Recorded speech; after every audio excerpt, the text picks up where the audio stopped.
오늘 함께 보실 하나님 말씀 사도행전 2장 42절입니다. 신약성경 190페이지 누가복음 사도행전 2장 42절입니다.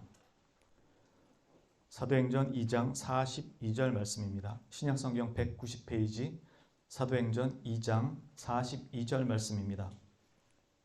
다 찾으신 줄로 알고 제가 봉독하도록 하겠습니다. 그들이 사도의 가르침을 받아 서로 교제하고 떡을 떼며 오로지 기도하기를 힘쓰니라. 아멘. 오늘은 마침 우리 교회가 기도회가 있는 날이죠. 오늘 우리가 함께 보고자 하는 말씀도 교회의 참 모습 중에서 기도에 관한 부분입니다. 기도에 대해서는 성경도 너무 많은 곳에서, 매우 많은 곳에서 말씀하고 있고 또 기도를 다루는 책들도 너무 많습니다. 기도가 모든 생활에 있어서 가장 절대적이고 중요하다는 이 말은 결코 틀린 말이 아니고 또한 기도가 그만큼 중요한 위치에 있다는 것을 말해줍니다. 기도는 단 한 줄로 설명이 될 수도 있겠지만 한편으로는 매우 많은 이야기를 할 수 있는 신앙생활의 모습이고 표지이기도 합니다. 그런 의미에서 오늘 기도에 대한 여러 설명과 개념보다 우리의 자세를 중심으로 한번 생각해 보고자 합니다. 우리가 이전 시간들을 통해서 보았던 것 중에 하나가 교리, 사도들의 가르침이었습니다. 오늘날 WCC를 비롯한 여러 교회와 또 관련된 단체들의 연합을 이야기하고 있습니다. 이 교회의 연합에서 가장 방해가 되는 것이 교리라고 말씀을 드렸죠. 정작 연합할 때 교리는 빼고 연합하면 사실 별 문제가 없을 수 있습니다. 왜냐하면 그런 연합에서는 복음에 관한 내용이 선포되고 있지 않은 경우가 대부분이기 때문에 그렇습니다. 주로 외적인 통일들입니다. 의료활동, 교육활동, 그리고 대민지원 같은 그런 봉사활동들이 주류를 이룹니다. 그래서 교리적인 부분이 표면적으로 드러나지 않기에 큰 불편이 없습니다. 서로 힘을 모아서 가난한 나라, 어려운 나라, 그들을 위해서 의료활동을 펼치고 또 교육시설을 세워주고 또 가르치고 여러 가지 도움을 줍니다. 사실 그건 대단히 중요한 일이고 교회가 해야 되는 일들 중에 하나는 분명히 맞습니다. 그러나 성경을 가르치고 말씀을 전하고 선포하고 증거하는 자리에서는 교리가 필연적으로 드러날 수밖에 없습니다. 여기서의 연합은 교리의 수용을 의미하는 것이기 때문에 즉 다른 교회가 서로 연합한다는 것 속에는 그리고 그것이 복음이 선포되는 자리라는 점에서는 교리를 서로 수용한다라는 의미를 담고 있기 때문에 실제로는 그 안에서는 충돌이 생길 수도 있다는 것입니다. 그래서 연합을 이야기할 때 이 교리는 자주 배제가 됩니다. 왜냐하면 충돌이 생기니까요. 걸리적거립니다. 교리가 배제되거나 뒤로 빠지고 표면적으로 드러나지 않으면 연합이 매우 수월합니다. 이 말은 다시 말하면 사도들의 가르침을 전제로 하지 않는다면 이라는 말과 같다는 뜻입니다. 그래서 아까 드린 말씀처럼 이런 교회 연합활동은 주로 교회를 하나의 사회 개혁과 발전을 위한 기관처럼 생각하게 만듭니다. 밖에서 봤을 때는 더더욱 그렇게 생각하기가 쉽고요. 이렇게 되면 교리는 더 이상 중요하지 않고 연합은 수월하게 이루어질 수 있습니다. 왜냐하면 이때부터 교회는 사회적 이상과 가치를 교회의 목표로 두고 일을 시작하기 때문에 그렇습니다. 이것은 사회 정의 실현이나 사회 공익을 위한 기관으로서의 이념을 가지기 때문에 통합이 매우 쉬워지는 것입니다. 결국 여기서 말하는 교리는 즉 이렇게 연합된 교회의 상황 속에서의 교리는 사회 개혁과 발전에 관한 것이고 이상적 사회 건설을 그 중심으로 두고 있는 교리인 것입니다. 그런데 이 사상들을 성경의 관점에서 보고 그렇게 결론을 내린 것이 아니고 그 시대의 사회 속에서 만들어진 시대 사상이 그 핵심을 이루게 되는 것이고 또 그것을 수용하게 되는 것이고 또 수용하도록 강요합니다. 연합하기 위해서요. 그 교회는 시대에 속하는 사람들이 중심이 되어서 만드는 교회가 되고 그것을 위해 교회가 세워지게 되는 것입니다. 교회를 세운 주체도 교회를 세운 주된 사상도 모두 그 시대에 속한 사람들의 사회적 사상, 시대 사상과 그 영향권 안에 속해 있다는 뜻입니다. 그래서 연합과 통합이 이럴 경우에는 매우 쉬워집니다. 같은 시대 속에서 같은 사상을 배우고 자란 사람들의 그런 공유가 당연히 수월할 테니까요. 그런데 교회를 사회의 일반 기관들과 구별짓도록 해주는 것이 있습니다. 이렇게 연합된 기관이라도 교회를 사회의 일반 기관들과 구별짓도록 해주는 게 있어요. 예배죠. 바로 종교적 특성의 모습이 여기에 덧입혀지면 교회는 세상의 기관들과 차이를 가진 종교기관으로 보이고 인식되게 된다는 것입니다. 그래서 교회는 스스로 세속기관과 다르다고 인식합니다. 그리고 교회에 나오는 사람들도 자신들은 기독교인이라고 생각을 하게 되는 거죠. 우리는 하나님을 예배하고 찬양하는 곳이라고 스스로 그렇게 생각하기 때문입니다. 왜냐하면 예배가 있으니까요. 그리고 우리는 단지 하나님의 말씀을 따라 사랑을 나누고 봉사하기 위해서 그 일들을 하고 있을 뿐이라고 이야기합니다. 그래서 교회는 서로 다른 교리를 가지면서도 교리를 배제하고 예배와 외적인 신앙의 모습들로 아주 자연스럽게 통합과 연합이 이루어지는 듯 보일 수 있다는 것입니다. 그러나 어떤 교회는 예배의 모습이 사뭇 다르기도 합니다. 가톨릭의 미사가 그렇고요. 같은 개신교의 예배라도 형식과 내용들이 다소 차이가 나는 경우가 있습니다. 그래서 그런 불편한 부분을 불편해하고 수용하지 못하기도 합니다. 그래서 예배는 어느 정도 다른 교회와의 차별을 두는 역할을 하기도 합니다. 예배가 그런 역할을 하는 것은 아니지만 그런 예배의 모습을 통해서 서로 같지 않음을 볼 수 있게 됩니다. 대표적인 게 가톨릭의 미사와 개신교의 예배 같은 경우죠. 그리고 심한 경우엔 개신교 내에서의 예배도 다른 성격을 띱니다. 이렇게 예배가 부분적으로 어떤 면에서는 조금 다르다라는 것을 보여주면서 서로 교회 간의 차이가 있다라는 것을 볼 수 있습니다. 차별이 아니라 차이죠. 그런데 결코 다르게 느끼거나 불편하게 느끼지 않는 것 중에 하나가 이 종교적 신앙 모습이라고 생각되는 것 중에 하나가 예배 말고 결코 다르거나 크게 불편을 느끼지 않는 게 바로 기도라는 것입니다. 기도는 모든 교회가 다 하는 것이고 그 대상도 하나님이라고 동일하게 생각하기 때문에 기도만큼은 서로가 연합하여 언제 어디서든 함께 자유롭게 모여서 할 수 있는 것이라고 생각한다는 것입니다. 기도하는데 왜 교리가 필요하냐는 거죠.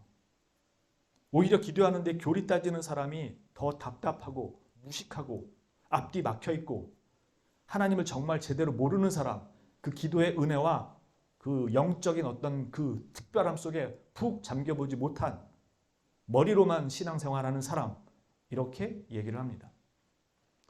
물론 경직된 사고와 기도를 사변적으로 그리고 개념적으로만 알고 이해하는 분들도 계십니다.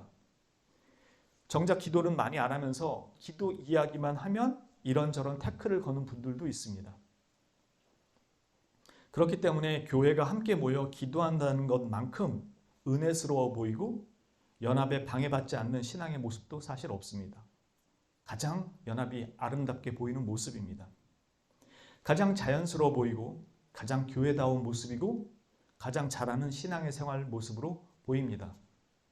때때로 나라에 어려운 일이 있다고 할 때 우리 한국 교회는 모두 다 함께 연합하여 하나님 앞에 뜨겁게 기도하고 부르짖습니다. 우리의 죄가 있다고 생각할 때는 큰 목소리로 함께 통회하며 회개하고 나라를 바로 세워주시고 지켜주시기를 한마음으로 기도합니다. 이걸 비난할 사람은 아무도 없습니다.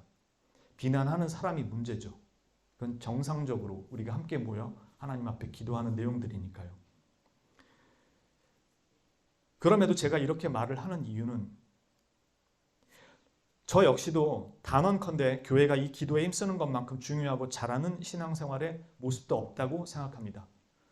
이것은 수백 번 강조해도 지나치지 않고 반드시 우리가 함께 해야 하는 거고 또 훈련하고 배워야 하고 노력해야 하고 익숙한 습관으로 몸에 뵐 수 있도록 만들어야 하는 것들입니다. 그럼에도 한 가지 절대로 간과하지 말아야 하는 것은 오늘 말씀에도 저희가 보듯이 성도의 교제와 떡을 떼는 것과 함께 이 기도 역시도 사도들의 가르침 아래에서 준비되고 실행되어야 한다는 것입니다. 다른 표지들과 마찬가지로 이 기도 역시도 사도들의 가르침을 통한 중요한 지침들을 제공받기 때문에 그렇습니다. 여러분들이 나중에라도 보시면 아시겠지만 교회가 연합하여 기도할 때 각각의 기도의 모습과 내용이 때때로 다르다는 것을 볼 수가 있습니다. 물론 기도의 모습과 내용은 다양하고 또 얼마든지 그렇게 기도할 수 있지만 우리에게 있어 기도의 대상은 단 한 분 삼위일체 하나님이라는 것, 단 한 분 삼위일체 하나님이라는 사실과 그 기도의 내용과 자세는 성경이 이미 우리에게 가르쳐 주고 있다는 것입니다. 사도들은 예수님이 하나님을 어떻게 예배하고 대하고 생활하는지를 직접 봤고 예수님의 신앙생활의 모습을 다 옆에서 경험한 사람들입니다. 그리고 그것을 우리에게 전해준 사람들이고요. 그리고 우리는 이 성경이 성령의 감동 감화로 쓰여졌다는 사실을 믿습니다. 그러니 성경에서 사도들이 가르치는 그 기도의 모습과 내용은 우리가 본받아야 되는 모습이 맞는 거죠. 사도들이 어떻게 했느냐의 모습이 아니고 사도들이 예수님이 하신 모습을 우리에게 남겨줬고 그 모습이 성경에 기록된 것이고 그 내용은 신구약의 모든 기도의 모습들을 담고 있는 것이죠. 저는 오늘 다양한 기도와 그 기도의 문제점들을 일일이 지적하거나 비판하려고 하는 것은 아닙니다. 다만 이 기도 역시도 사도들의 가르침에 따라 이루어져야 한다는 것을 말씀드리려고 했던 것이고 앞으로도 기도에 관한 다양한 말씀들을 접할 기회가 많기에 그때마다 좀 더 이런 문제들에 대해서 생각해보고 오늘은 다만 기도 역시도 내 마음대로 내 생각대로 그렇게 마구 하는 것도 아니며 사도들의 가르침 곧 성경에 말씀하는 것을 따라야 한다는 것을 전제로 말씀을 드립니다. 그리고 오늘 우리가 함께 보고자 하는 이 기도의 가장 기본적인 자세에 대해서 말씀을 드리려고 함께 나누고자 하는 것입니다. 우리는 앞에서 이미 몇 주에 걸쳐서 교회에 대해서 보면서 성령 충만에 대해 잠깐 살펴본 적이 있었습니다. 성령 충만한 교회라는 것이 능력을 행하고 이적이 나타나는 것이 그 핵심이 아니라 말씀에 충실하고 그 말씀에 따라 행하고 신앙생활의 모습을 지켜가는 교회가 가장 확실하고 보편적인 성령 충만한 교회의 모습임을 이미 말씀을 드렸었죠. 우리가 보통 기도하는 분들을 보고 성령 충만한 분들이라고 말하기도 합니다. 이에 대해서 반대하는 분은 거의 없을 것입니다. 또 사실 틀린 말이 아니고요. 성령 충만한 사람이라면 그는 정말로 주님 앞에 항상 기도하는 자세로 살아갈 것입니다. 다들 기도하는 사람은 성령 충만한 분이라고 당연하게 얘기합니다. 그럼 성령 충만한 교회가 말씀 위에 건실하게 서 있는 교회라고 인정한다면 맞다면 왜 기도하는 분이 성령 충만하다고 할 때는 이분의 기도 역시도 말씀 위에 건강하게 서 있는지를 간과하냐는 것입니다. 그분에게 나타나는 기도적 효력과 능력에 대해서 관심을 갖지 그분은 정말로 성령 충만한 교회가 말씀 위에 서듯이 그분의 기도의 자세와 내용과 모든 모습이 성경 말씀 위에 서 있는지를 왜 간과하냐는 것입니다. 그래서 우리는 나타난 효력, 능력, 결과에 훨씬 더 집중을 하려고 합니다. 그리고 그 사람이 영성이 있는 사람이라고 생각합니다.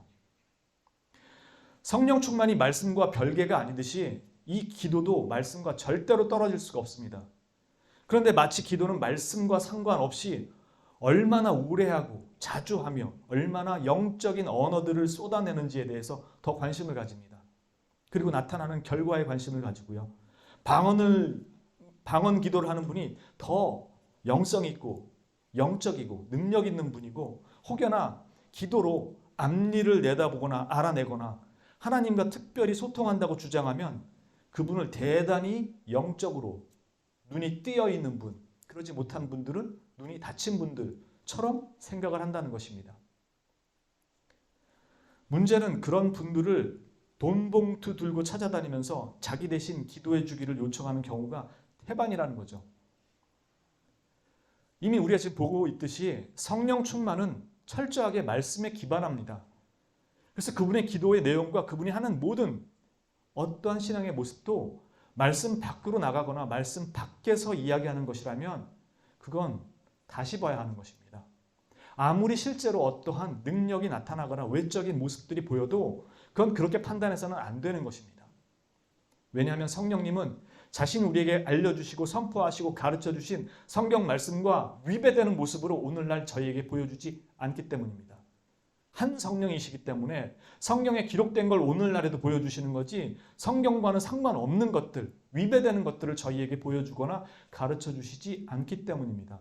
그래서 아무리 그분이 기도 오래 하고 기도로 무언가를 했다고 해도 성경에 비추어 옳지 않다거나 성경 말씀을 따라가지 않다면 그것은 바람직하다고 결코 볼 수 없는 것입니다. 함부로 비난할 수는 없겠지만 그분과의 영적인 교제, 교통, 나눔, 그리고 그분의 말씀을 듣는 것에서는 대단히 조심하고 신중해야 하는 것입니다. 이런 돈봉투 들고 찾아다니는 문제는 정말 심각합니다. 우리 교회가 처음 오실 때 새신자 교육에서 종교 개혁을 배우는 이유가 그냥 배우는 것이 아님을 이미 배우신 분들은 어느 정도 이해하실 겁니다. 지금 돈봉투 싸들고 기도발 세운다는 분들을 찾아가서 자신의 일상을 상담하는 것 자체가 목사나 전도사를 다시금 사제의 위치로 올려놓고 사제로 만들어 놓는 것과 동일하고, 스스로도 하나님과 자신 사이의 중보자로 예수님을 제쳐두고 사제나 목사를 그 중보자의 위치에 올려두는 것과 동일한 것이기 때문에 그렇습니다. 이미 종교개혁에 대해서 우리 배우셨던 분들은 이 말이 무슨 말씀인지 충분히 이해하실 겁니다. 이건 매우 심각한 문제입니다. 우리에게는 오직 주 예수 그리스도만이 유일한 구세주고 중보자입니다.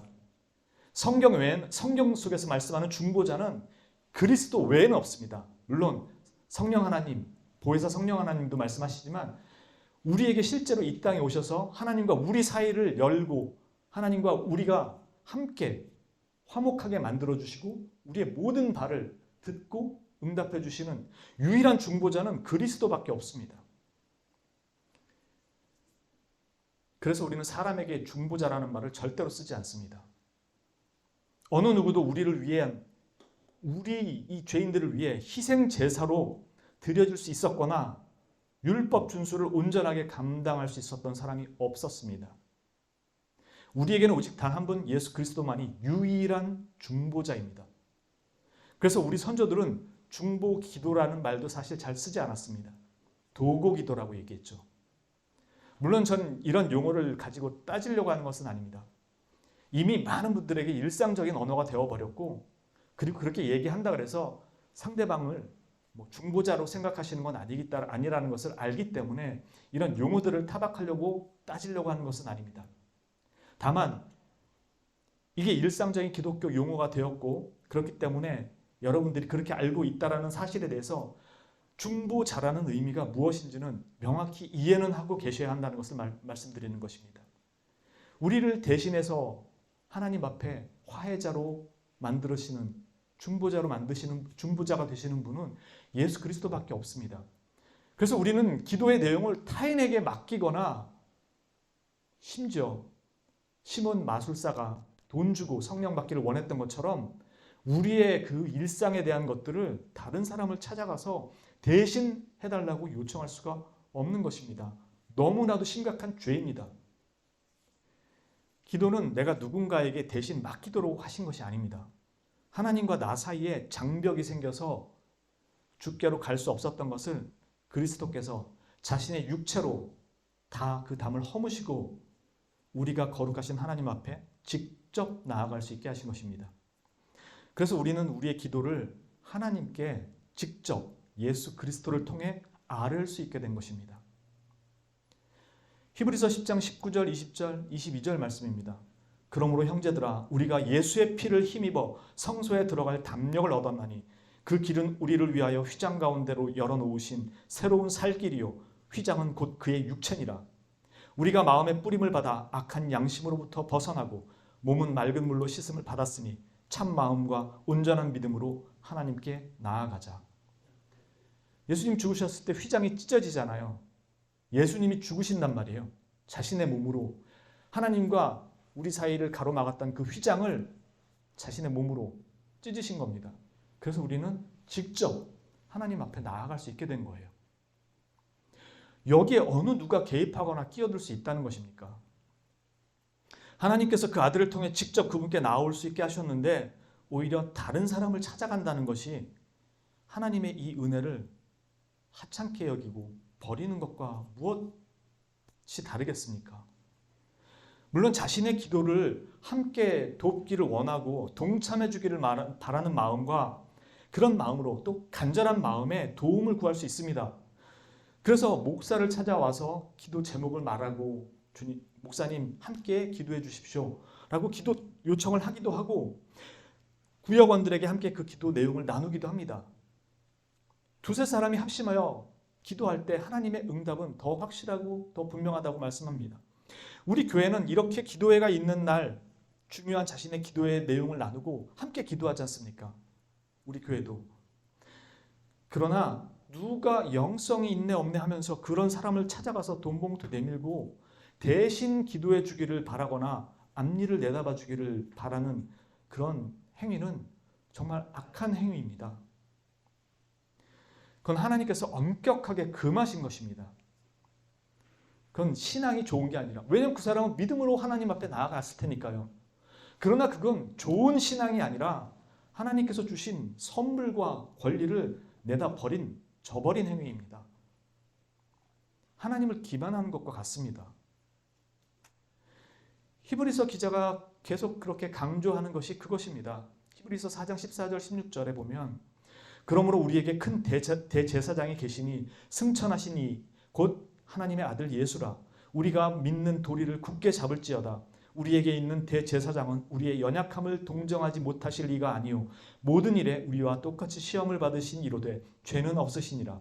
그러므로 우리는 긍휼하심을 받고 때를 따라 돕는 은혜를 얻기 위하여 은혜의 보좌 앞에 담대히 나아갈 것이니라. 하나님이 주신 이 특권과 권리를 저버릴 뿐만 아니라 내버리는 것과 같기 때문에 이것은 하나님 앞에 엄중한 죄를 짓는 것입니다. 다른 사람을 찾아간다는 것은. 왜 이런 특권을 남의 손에 맡기냐는 것입니다. 자신에게 직접 주시고 언제든지 찾아오라고 주님이 말씀하시는 건데요. 이걸 왜 남의 손에 맡기냐는 것입니다. 합심하여 기도하는 것은 너무나 필요하고 좋습니다. 그리고 그것은 하나님께서 우리에게 하신 말씀입니다. 그러나 자기가 할 수 있는 것을 남한테 맡겨놓고 심지어 영빨 있다는 이유로 돈봉투 들고 싸들고 가서 하는 것은 정말로 하나님이 기뻐하지 않은 아주 나쁜 범죄의 행위입니다. 이렇게 남의 손에 맡긴다라는 것은 아무리 주님을 믿는다고 해도 올바른 신앙 행위가 될 수 없다는 것입니다. 그렇게 되어서도 안 되고요. 우리는 다시 옛 사제 제도처럼 돌아가서도 안 되고 또 다른 인간 중보자를 하나님과 나 사이에 세워서도 안 됩니다. 예수님은 믿으면서도 어떻게 다른 사람을 중보자로 세우겠습니까? 아무리 그가 성직자라는 타이틀을 가지고 있는 사람일지라도 그렇게 중보자로 설 수가 없습니다.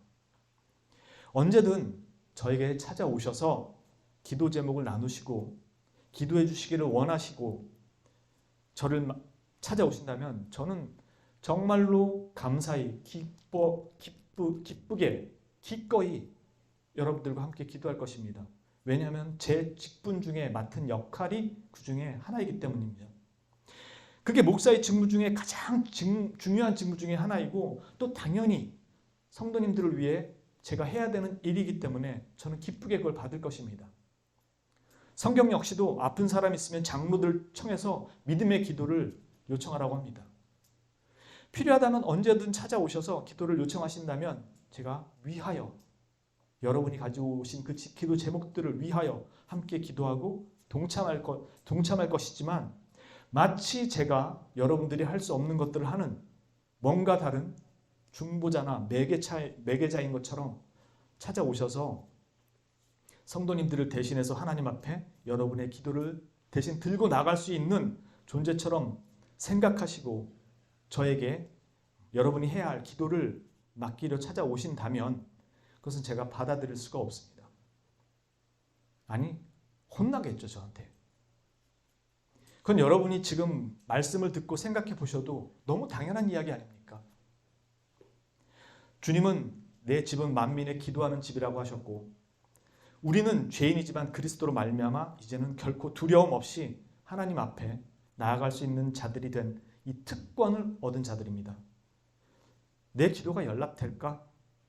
감히 나 같은 사람이 나는 제대로 한 게 없는데 나는 어제도 며칠 전에도 좀 주님 보기에 너무 큰 죄를 저질렀는데 라는 생각은 사탄이 그럴듯하게 여러분과 저를 겸손의 자리로 데려가는 것 같이 미혹의 속삭임으로 속삭이는 것입니다. 죄를 저지를수록 주님 앞에 가는 것이고 담대히 나가는 것입니다. 우리가 그런 존재이기 때문에 예수님 믿고 한순간에 다 변하는 것이 아니라 예수님을 믿어도 여전히 죄 가운데 널브러지는 한심한 존재이기 때문에 주님이 대신 우리의 모든 죄를 위하여 죽으시고 중보자가 되셔서 우리가 하나님 앞에 나아갈 수 있게 그 어떤 장애물도 없게 만드신 것입니다. 그래서 내가 죄를 지었을지라도 주님 앞에 설 때는 하나님께서 우리에게 정죄를 하시지 않으시는 것입니다. 왜냐하면 예수 그리스도의 보혈로 죄 값이 다 처리가 되었을 뿐만 아니라 그리스도께서 우리를 위하여 행하신 모든 율법의 준수, 수요 예배 때 전해드렸던 그 순종까지 다 이루셨기 때문에 우리는 하나님 앞에 섰을 때 의롭다고 선언하시는 것입니다. 그래서 우린 감히 주 예수 그리스도의 보혈에 힘입어서 죄를 지었음에도 하나님 앞에 담대히 나아갈 수 있게 된 것입니다. 죄를 지어도 된다는 말이 아니고 우리가 연약할지라도 하나님이 우리를 의롭다고 선언하시는 것입니다. 누가 우리를 죄인이라고 자꾸 죄의식 속에 끌어들여가지고 하나님 앞에 죄 지었으니까 못 나갈 사람처럼 하나님과 거리를 두게 만드냐는 것입니다. 그걸 사단이 하는 거죠. 마치 우리가 겸손한 것처럼 내가 마치 하나님 앞에 어제 오늘은 잘못을 해서 못 나갈 것처럼 만드는 게 사단이 하는 역할이죠. 주님이 하신 역할은 그걸 다 깨트려서 죄인인데 나오게 하신 것이고요. 속지 마십시오. 그럴수록 담대히 주님 앞에 나아가 기도하시면 됩니다. 여러분을 기만하는 그 사탄의 미혹을 다 뒤로 하시고 담대히 나를 사랑하사 그 아들을 기꺼이 내주신 하나님 앞에 기쁘게 죄인의 모습이지만 담대히 물론 통회하는 마음을 가지고 나아가서 기도하시면 됩니다. 하나님은 바로 그 상한 심령을 가장 기쁘게 받으시기 때문에 그렇습니다. 시편 51편 16절 17절 말씀이죠. 잘 아시는 대로 주께서는 제사를 기뻐하지 아니하시나니 그렇지 아니하면 내가 드렸을 것이라. 주는 번제를 기뻐하지 아니하시나이다. 하나님께서 구하시는 제사는 상한 심령이라. 하나님이여 상하고 통회하는 마음을 주께서 멸시하지 아니하시리이다. 다윗의 시편이죠. 모두가 전쟁터에 나가서 피 흘려 싸우고 있을 때 다윗 자신도 당연히 그 전쟁터에서 원래 항상 맨 앞에서 싸우던 사람이었는데 안 나가기 시작합니다. 그러던 그가 이제는 전쟁터가 아닌 성에 남아서 자신의 삶을 이리저리 즐깁니다. 그러다 밧세바를 보게 되고 범하게 됩니다. 그 후에 그녀가 임신한 것을 알게 되고 그래서 전쟁터에 나가 있던 밧세바의 남편 우리아를 불러들여서 먹고 마시고 쉬었다가 다시 전쟁터에 나가라 라고 하면서 성대한 잔치를 베풀어 줍니다. 그리고 집에 가서 쉬게 합니다. 왜요? 밧세바 임신이 우리아로 말미암은 것으로 만들어야 되니까. 근데 우리아가 충성스러운 부하답게 안 갑니다. 그래서 하루를 더 묵게 하고 술을 주고 집에 돌아가게 만들지만 술이 잔뜩 취해서 자기 아내를 찾을 만도 했는데 안 갑니다. 끝까지 안 가고 성 내에서 병사들과 함께 잡니다. 결국 전장터의 최고 지휘관이었던 요압에게 우리아를 전쟁터 한가운데 가장 맹렬한 전쟁터 속에 보내고 상황을 봐서 뒤로 빠져라. 홀로 남겨두고 그 편지를 써서 요압 장군에게 우리아의 손에 직접 가지고 가게 만듭니다. 진짜 잔인합니다. 그리고 결국 우리아는 전쟁터에서 죽습니다. 사울이 어떤 면에서는 인간적인 면에서는 사울이 범한 죄보다 다윗이 범한 죄는 훨씬 더 심각합니다. 사울은 살인도 안 했고 간음도 안 했습니다. 밧세바를 간음하고 임신시킨 이 우리아를 죽인 이 다윗이 나단 선지자가 찾아와서 하나님께서 당신의 죄가 이렇다고 말씀하십니다라는 비유적 이야기를 듣고 나서야 그때서야 통회를 합니다. 그렇게 통회를 하면서 하나님 앞에 통회하며 쓴 시편이 바로 이것입니다. 간음죄와 살인죄까지 다 저질렀던 사울보다 훨씬 더 나쁘면 나빴지 절대 좋아 보이지 않습니다. 그럼에도 그는 하나님 앞에 엎드려 눈물로 통회하며 기도했고 하나님은 그를 용서하시고 자비를 베푸시고 이스라엘 역사의 최고의 왕으로 남게 하셨고 그 후손으로 예수 그리스도 우리의 유일한 구원자가 오게 하셨습니다. 이것이 우리가 그리스도 예수 우리의 중보자를 통해 감히 하나님께 언제든지 담대하게 나아갈 수 있도록 해주신 하나님의 은혜고 주 예수 그리스도의 은혜요 사랑입니다. 사단의 속임에 물러서지 마시고 주 예수 그리스도를 힘입어 하나님 앞에 담대히 나가십시오. 그리고 우리의 마음을 믿음으로 아뢰고 은혜를 구하십시오. 결코 거부되거나 외면받지 않습니다. 혹여 아무 응답이 없다고 느껴진다면 그것은 외면이나 거부가 아니라 우리에게 무응답으로 응답하시는 하나님의 응답입니다. 왜냐하면 거기에 우리로 하여금 깨닫고 돌이키고 생각하고 고치도록 하는 부분들이 반드시 함께 가기 때문입니다. 스스로를 돌아보고 다시 생각하며 하나님 앞에 우리가 어떻게 살아야 하는지를 가르치고 계신 것일 수도 있기 때문에 이 무응답은 우리에게 응답으로 옵니다. 하나님께는 무응답이라는 것이 없습니다. 왜냐하면 악인에게도 거기에 대한 분명한 하나님의 징계는 따라가니까요. 이 자체로도 우리에게는 응답이 된다는 사실을 기억하십시오. 그래서 우리는 기도할 때 그 자세 또한 새롭게 하는 것입니다. 그냥 기도하는 게 아니고 올바른 자세라는 것이 또한 있습니다. 이 부분은 시간 관계상 다음에 계속해서 전하고 나누도록 하겠습니다. 오늘은 무엇보다도 우리의 중보자 되시는 예수 그리스도를 통해 하나님 앞에 담대히 나아갈 수 있게 되었고 또 우리가 그렇게 나아갈 때 우리의 기도에 대해서 하나님께서 반드시 응답하신다는 것을 기억하시고 나의 허물과 죄로 인해서 뒤로 주춤 물러나는 것을 하나님이 오히려 기뻐하지 않으신다는 것을 반드시 기억하고 상한 심령으로 하나님 앞에 나아갈 때 은혜로 우리를 용서하시고 우리의 간구에 대해서 절대로 외면하지 않으신다는 믿음으로 주님 앞에 그렇게 서시는 우리 건약교회 성도님들이 되시기를 주님의 이름으로 축원합니다. 기도합니다. 거룩하신 주님, 우리 모두가 날 때부터 죄인이었고 사는 동안엔 죄인인 것을 확인하고 살아갈 뿐입니다. 그럼에도 주님께서 우리를 의인으로 만드시고 삼아주시며 하나님의 사람으로 이제는 이 땅에서 거룩한 주의 말씀을 지키며 그렇게 살아가는 존재가 되도록 부르셨고 또 인도하고 계십니다.